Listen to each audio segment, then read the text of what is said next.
एक तरफ धुआं उगलती स्टील की बड़ी बड़ी भट्टियां और दूसरी तरफ एकदम साफ सुथरे माहौल में बनती चमकती सिलिकॉन चिप्स। ये सिर्फ दो अलग अलग इंडस्ट्रीज नहीं है, बल्कि ये तो दो पूरी तरह से अलग दुनिया की तस्वीरें हैं। तो चलिए आज इसी कमाल के बदलाव की कहानी को समझते हैं कि आखिर कैसे वक्त के साथ एक पावरफुल इंडस्ट्रियल रीजन की परिभाषा ही पूरी तरह बदल गई।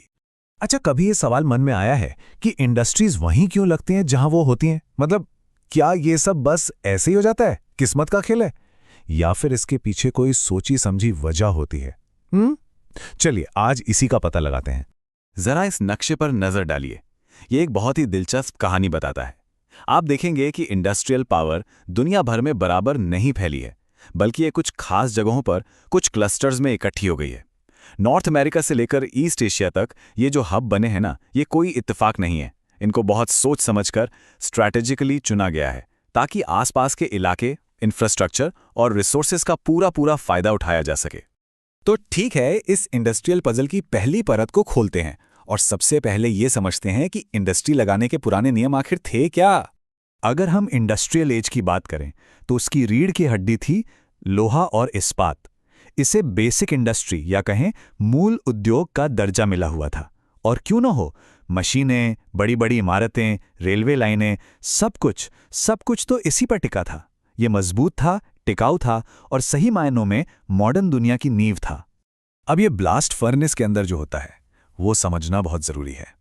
इसको आप एक तरह से वजन घटाने वाली प्रोसेस मान सकते हैं। मतलब आप बहुत सारा कच्चा माल डालते हैं, जैसे कि आयरन ओर और कोयला, लेकिन जब तैयार स्टील बाहर निकलता है तो उसका वजन कच्चे माल के मुकाबले बहुत कम होता है। और बस यही वो सबसे बड़ा सुराग है जो हमें बताता है कि स्टील प्लांट हमेशा अपने कच्चे माल के सोर्स के पास ही क्यों बनाए जाते थे। और इसी वजन घटाने वाली बात की वजह से स्टील इंडस्ट्री में कामयाब होने का एक सीधा साधा, एकदम क्लियर कट फॉर्मूला बन गया था। चले एक उदाहरण से इसे समझते हैं। साल था 1907।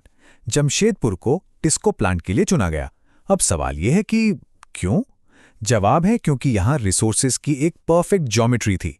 मतलब आयरन ओर पास में, कोयला पास में और पानी के लिए नदियां भी मौजूद।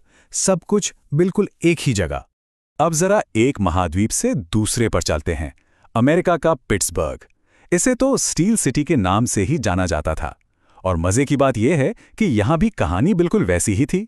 लोकल कोयला था और ग्रेट लेक्स के रास्ते आयरन ओर को बहुत सस्ते में लाया जाता था। पानी की जरूरत नदियों से पूरी हो रही थी। स्ट्रैटेजी बिल्कुल वही थी, ट्रांसपोर्टेशन का खर्चा जितना हो सके कम करो। तो देखा, हैवी इंडस्ट्री का फॉर्मूला कितना सीधा और सरल था। कोयले और ओर के पास रहो, कूलिंग और ट्रांसपोर्ट के लिए पानी का सोर्स हो और रेल या पानी के रास्ते कनेक्टिविटी हो। बस एक ही मकसद था, भारी भरकम कच्चे माल को लाने ले जाने का खर्चा बचाना। और ये बात कितनी हैरान करने वाली है कि जमशेदपुर और पिट्सबर्ग दुनिया के दो अलग अलग कोनों में होकर भी ठीक इसी एक नियम पर चल रहे थे। लेकिन फिर कहानी में एक बहुत बड़ा मोड़ आया। सब कुछ बदल गया क्योंकि इंडस्ट्रीज को चलाने वाले कच्चे माल का नेचर ही बदल गया। अब हम कोयले के ढेर से निकलकर फाइबर ऑप्टिक केबल की दुनिया में आ गए, यानी ओर को प्रोसेस करने से डेटा को प्रोसेस करने की तरफ। इकोनॉमी एटम से बिट्स की तरफ शिफ्ट हो गई। अब कच्चा माल भारी भरकम पत्थर नहीं, बल्कि इंसानी दिमाग और बिजली है। और इसी को कहते हैं फुटलूज इंडस्ट्री। एक ऐसी इंडस्ट्री जो किसी एक जगह से बंधी नहीं है और जिसे कहीं भी लगाया जा सकता है। तो जाहिर सी बात है, जब कच्चा माल ही बदल गया तो खेल के नियम भी बदल गए। इंफॉर्मेशन एज के लिए कामयाबी का एक बिल्कुल नया फॉर्मूला सामने आया। भारत के बेंगलुरु का ही केस देख लीजिए।